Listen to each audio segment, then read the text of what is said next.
zientzialari bat, matematikari bat duzue zuen aurrean. Asko entzuten da matematika oinarrizko zientzia bat dela, denok beharko genukela jakin zerbait, baina ez dago oso sozializatuta egia esan. Eta ziurrenik izango duzue zalantza existentzialen bat matematikaren inguruan, aprobetxatu eta galdetu Joneri. Eta Jone, erantzun moski.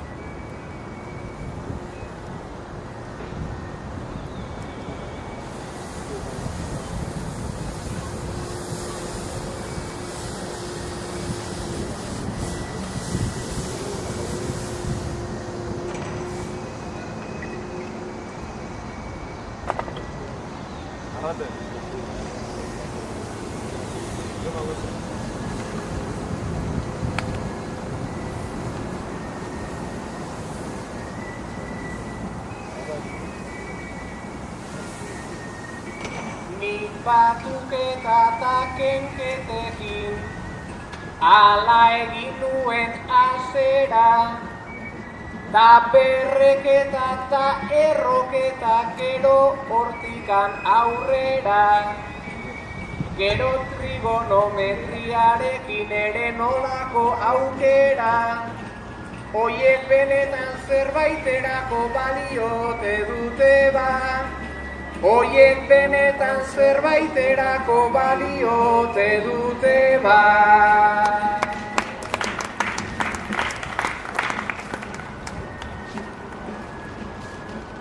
Zerbaiterako balio duten falte dagoen aukera, pentsametro bat hartu ezkero eta joan da hango aldera. Sinu formulak hartuta beraiekin batera, pentsa kalkula dezakezula torre horren altuera. Pentsa kalkula dezakezula torre horren altuera.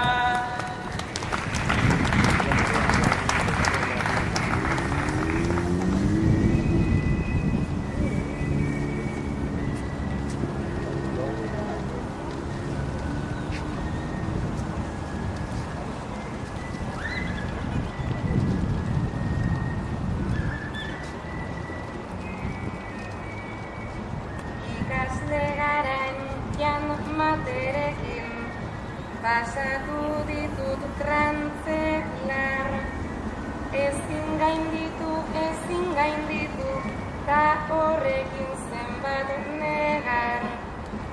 Eta kaldera bat izan nadut azken urteetan zehar,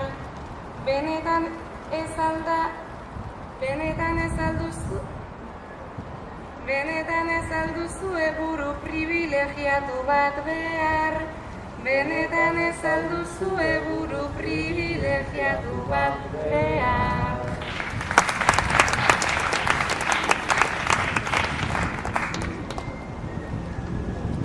Galdera sarri egin didat eta da galdera normala.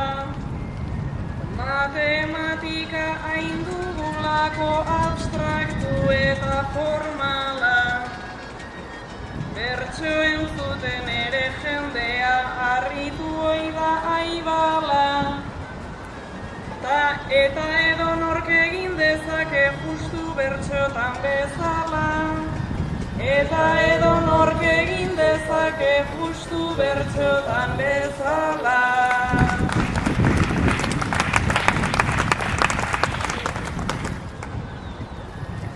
Aprobetxatu beharko dugu, hemen baita aditua.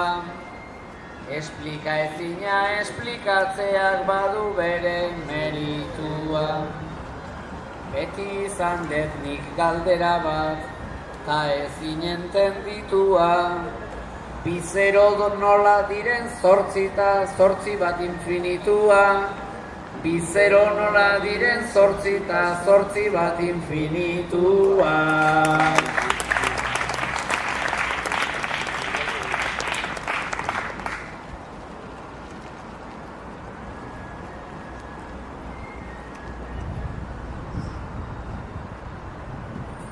Zero ta zortzita infinitu, horra zure imagina, ala noraino iritsgintezken sarri ezin imagina, infinitua esplikatzeko nola egin alegina, azken finean eiten dugula beti nahi dugun adina, azken finean eiten